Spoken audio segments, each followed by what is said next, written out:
राम राम जी, कैसे हैं आप सब। आप सबका आपके अपने चैनल विलेज लाइफ विद सीमा में स्वागत है। दिन है रविवार और इस टाइम पे सुबह के 7:30 हो चुके हैं और यहाँ पे आराध्या और खुशी डांस कर रही थी, तो मैंने सोचा कि चलो इनकी क्लिप निकाल लेती हूँ और अपना व्लॉग भी यहीं से स्टार्ट कर लेती हूँ। काफ़ी टाइम से मुझे बोल रही थी कि मामी प्लीज़ थोड़ी देर के लिए लगा दो, हमारा बहुत मन है। होता ही है बच्चों को, जब बच्चे इकट्ठे होते हैं तो हाँ भाई कुछ मस्ती करें। और इन दोनों को डांस का शौक भी ज़्यादा है, खुशी को भी और आराध्या को भी। और अच्छा कर लेते हैं, खुशी तो और भी ज़्यादा अच्छा करती है। ये तो जैसे गीत होते हैं ना, आराध्या तो फिर भी जो म्यूजिक सिस्टम है उस पर कर लेती है, गाने वगैरह पे, लेकिन ये तो गीतों पे भी बहुत अच्छा करती है खुशी तो। और चक्षु बैठी हुई है पास में ही सोफे पर। मन तो उसका भी कर रहा था, बीच बीच में आके मटक तो रही थी, लेकिन फिर बैठ जाती क्योंकि उसको अभी इतना कर तो लेती है लेकिन इतना नहीं आता। और ये ज्योति की बड़ी बेटी हैं। ज्योति के पास दो बेटी हैं, जो बड़ी हैं, और सबसे छोटा बेटा है। तो तीन बच्चे हैं उनके पास। और मेरे पास कमेंट आते हैं कि दीदी आप ज्योति के बच्चों को क्यों नहीं दिखाते हो, दिखाया करो, ज्योति को भी दिखाया करो। तो देखिए ऐसा कुछ नहीं है, बहुत सारी मेरी वीडियो ऐसी हैं जिनमें बच्चे भी हैं और ज्योति भी है।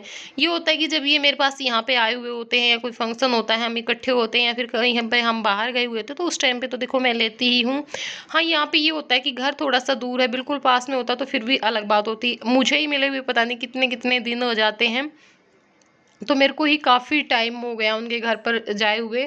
और ज्योति भी कम ही आ पाती है क्योंकि ना उसकी शॉप है, जैसे जो जनरल स्टोर का सामान होता है ना छोटा मोटा, और कपड़ा भी है, जूते चप्पल, मतलब सब सामान उसने रख रखा है घर पर ही। और इस कारण से कोई ना कोई आता ही रहता है। अब दुकान वालों का तो काम ऐसा ही होता है, तो इस कारण से नहीं निकल पाती, और मेरा भी शेड्यूल ऐसा ही है। और अब यहाँ पे आ गया है गीतू, इसके अलग ही जलवे होते हैं अपने। और मैं बोल रही थी क्योंकि ना बहुत ज़्यादा मस्ती करता है ये, कि जितने तमाशे लोग शराब पी करके करते हैं उतने तमाशे तो हमारा गीतू वैसे ही कर देता है। तो देखना इसकी ये हरकतें होती हैं सारा दिन। परेशानी होती है थोड़ी सी क्योंकि चीज़ें उठाते हैं, गिराता रहता है, कभी मार पिटाई, कभी कुछ कभी कुछ। लेकिन ना मन बहुत लगता है ऐसे बच्चे के पास, सच में। ये जब चुपचाप बैठ जाता है ना, थोड़ी देर के लिए भी अगर ये चुपचाप बैठ जाए ना, तो मैं बोलना शुरू कर देती हूँ कि आज मेरा बेटा चुप क्यों बैठा है। और फिर घर वाले सभी बोलते हैं कि सीमा तेरा मन नहीं लगता जब तक ये शरारत नहीं करता, आदत तेरे को भी पड़ गई है इसकी। तो यही है, जब भी ये चुपचाप बैठता है ना, तो फिर मुझे ये होता है कि जय आज चुपचाप कैसे है क्योंकि ये मुझे शरारत करता हुआ ही अच्छा लगता है।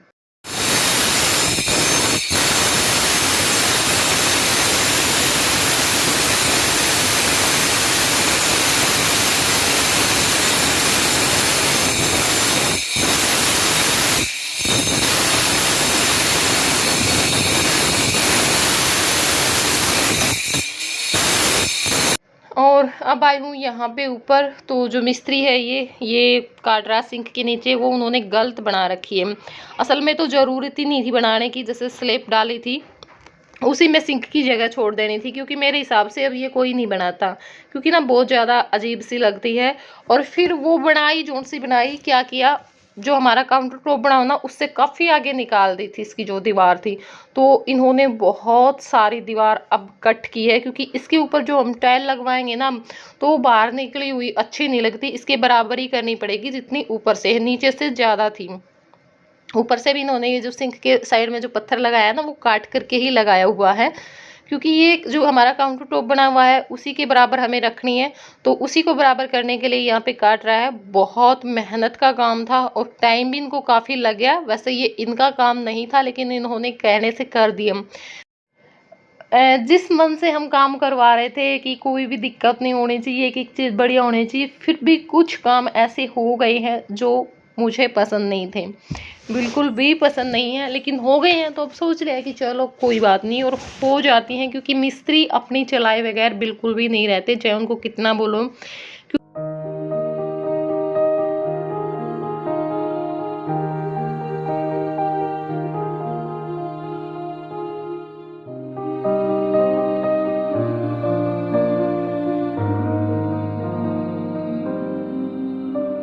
राम राम जी, कैसे हैं आप सब। आप सबका आपके अपने चैनल विलेज लाइफ विद सीमा में स्वागत है। और दिन है आज रविवार, और इस टाइम पे शाम के 6:30 हो चुके हैं। और अब मिल रही हूँ मैं आप लोगों से। मशीन लगाई हुई है, आधे कपड़े मेरे धुल चुके हैं, आधे अभी रहते हैं। और बाहर आज हम सुखा नहीं सकते क्योंकि ना आंधी आई हुई है, रेत उड़ रहा है इस कारण से। और सुमन सिल रही है अपना सूट। जय और आराध्या कर रहे हैं लड़ाई आपस में। है गीतू, इधर आइए बेटे। ए गीतू आ तो एक बार, फिर मैं चीजी दे दूंगी। तो मैं अपने जो कपड़े हैं वो अंदर लेकर के आ गई हूँ। यहाँ बेड पर सारे फैला दूंगी और ऊपर पंखा चला दूंगी। गर्मियों में तो वैसे भी सूख जाते हैं, कोई दिक्कत नहीं होती, पंखे के नीचे भी आराम से, क्योंकि ड्रायर किए हुए तो हैं। और बाहर इतना रेत उड़ रहा है क्योंकि बहुत तेज हवा चल रही है और पूरे आंगन में मतलब ऐसे भी ये रखे हुए थे ना कपड़े बिना धुले हुए, इतना इतना रेत इनके ऊपर बैठ गया था, तो फिर उस कारण से मन नहीं किया। और गर्मियों में मैं सुखाती भी बहुत कम हूँ बाहर, क्योंकि मुझे ये होता है सूख तो जाते ही हैं, जैसे या तो ऊपर अगर जगह खाली हो तो ऊपर डाल देती हूँ मंजों पर, पंखा चला देती हूँ, या फिर नीचे बेड अब खाली ही रहता है, इस पर कोई नहीं सोता, तो बेड पे डाल करके पंखा चला दूंगी, रात में सूख जाएंगे, सुबह में इनको तह लगा करके रख दूंगी। और यहाँ पे सुमन सिल रही है अपना सूट, पहन करके चली जाएगी, काट दिया था मैंने कल, और ज़्यादा तो अब की बार नहीं सिल पाएगी, 2 ही सूट सिलेंगे मुश्किल से, क्योंकि 5-6 दिन तो हमारे ऐसे ही चले गए। मेरे काका की तबीयत ख़राब होने के कारण बिल्कुल भी मन नहीं था, काम भी मुश्किल से हम कर पा रहे थे। और हम तो बोल भी रहे थे कि सुमन अगर और लेकर के आने हैं तो ले आओ, लेकिन मना कर दिया कि नहीं सीमा, अब नहीं लेकर के आऊँगी मैं ज़्यादा, क्योंकि 1-1.5 महीने बाद तो मुझे आना ही है। अगर ये होता भी हाँ 4-5 महीने बाद मैं आती तो फिर तो अलग बात थी, अब 1 महीने बाद फिर आऊँगी तो फिर अब मैं नहीं लेकर के जाऊँगी, क्योंकि उस टाइम पे थोड़ा सा ये होगा भी हाँ घर के उस पे आई थी, तो उस टाइम पे चाहे मुझे ज़्यादा दे देना, लेकिन अब मैं कम ही लेकर के जाऊँगी। तो हमें ये हुआ कि कोई बात नहीं, हाँ सही बात है, वैसे भी उस टाइम पे अच्छा भी लगेगा हम जितना भी देंगे। और मेरे पास भी कमेंट आया था कि सुमन क्या लेकर के आई है बच्चों के लिए, वो तो आपने दिखाया ही नहीं। तो देखिए मैंने खुद ने मना कर दिया था सुमन को। सुमन तो ये आने के बाद भी बोल रही थी, क्योंकि वहाँ से बहुत जल्दबाजी में आई है, किन हालातों में आई थी पता ही है आप लोगों को, और अब बोल रही थी तो मैंने मना कर दिया कि नहीं सुमन, हर बार नहीं होता है। हाँ अगर ज़्यादा ही मन है तो जब अगली बार आओ घर के उस पे आओ तो उस टाइम पे ले आना। और दोनों बच्चों की हम कभी भी नहीं मंगवाते, हम गुस्सा करते हैं जब भी ये लेकर के आई है। ये होता है कि हाँ भाई एक बच्चे की लेकर के आ जाए, फिर उससे अगली बार जब आएँ तो दूसरे बच्चे की लेकर के आएँ, तो एक बार आराध्या की और एक बार जय की, ऐसे तो उसमें फिर बर्डन भी नहीं होता है आदमी के ऊपर। और देखिए बुआ का थोड़ा सा होता भी है, क्योंकि भतीजा भतीजी तो बहुत ज़्यादा प्यारे लगते हैं, लगने वालों को तो लगते हैं, बाकी सारी दुनिया बराबर भी नहीं होती हैं, सब तरह के लोग हैं। और यहाँ पे मैंने रख दिया है दूध उबलने के लिए, जो कि हमें जमाना है, बाकी अब कम ही बच पाता है, क्योंकि कोई ना कोई पूरे दिन मिलने वाले आते ही रहते हैं, जिसको भी पता चलता है दूर दूर से, पूरे गांव से आए हैं सब मिलने के लिए मेरे काका से, क्योंकि अपने अपने नेचर का फ़र्क हो जाता है। और यहाँ पे देखिए छोटा मास्टर जी ऊपर आया, सारा दिन इसके हाथ में ना कॉपी पेन रहते हैं सारा दिन। और हम सब आए हैं, पहले मास्टर जी आए थे, उसके पीछे पीछे मेरी माँ आई, उसके पीछे पीछे मैं आई, मेरे पीछे पीछे सुमन, और फिर बच्चे। ऐसा ही होता है, अगर एक आदमी आ जाता है ना फिर सबको ही होता है कि चलो हम भी देख करके आते हैं साथ में। तो बस अब यहाँ पे खड़े हुए थे।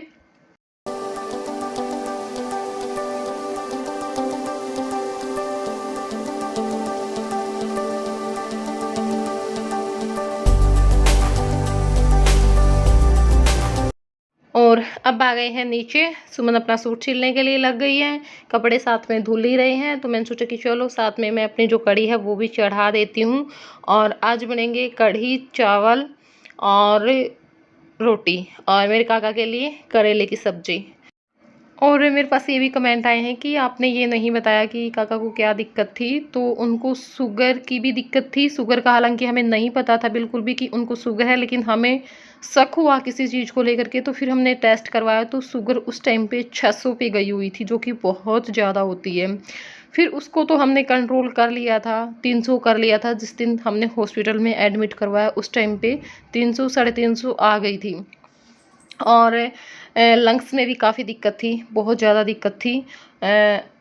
और भी मतलब कोई भी रिपोर्ट ऐसी नहीं थी जो भी हम टेस्ट करवाते हैं कि नॉर्मल थी। ज़्यादा तो मैं नहीं बता पाऊँगी, लेकिन अब बिल्कुल सब कुछ नॉर्मल आया है, क्योंकि पूरी रिपोर्ट आने के बाद दोबारा से फिर हम घर पर लेकर के आए हैं। और अब हमने जो शुगर टेस्ट करने की जो मशीन आती है ना, वो भी हमने घर पर ही मंगवा ली है।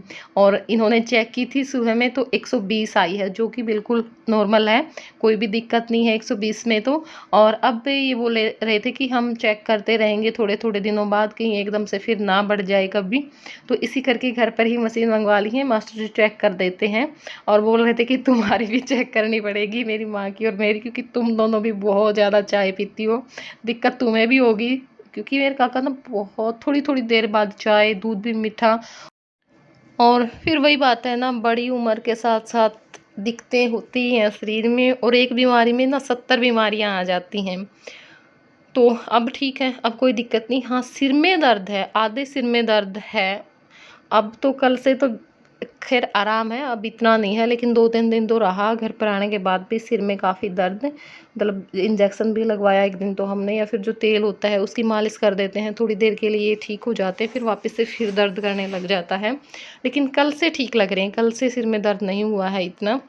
तो सच में आप लोगों की दुआ असर कर गई। हमने एक बार बिल्कुल उम्मीद छोड़ दी थी, क्योंकि डॉक्टर ने हमें बताया तब। लेकिन कहते हैं ना कि जो दुआ होती है वो दवा से ज़्यादा असर करती है, और सच्चे लोगों की सच्चे दिल से निकली हुई दुआ कभी भी खाली नहीं जाती।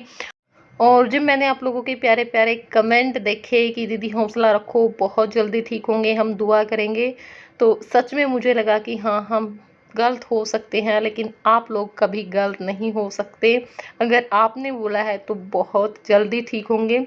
और सच में दिल से शुक्रिया आप सभी लोगों का, थैंक यू। आप लोगों ने हमें इतना हौसला दिया, प्यार किया, और बहुत सारी दुआएं दी।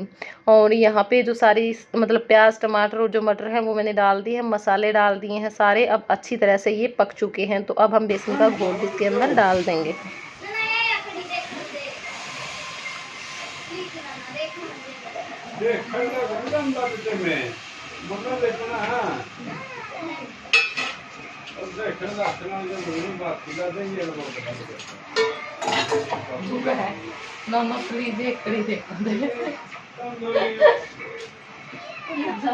प्लीज भी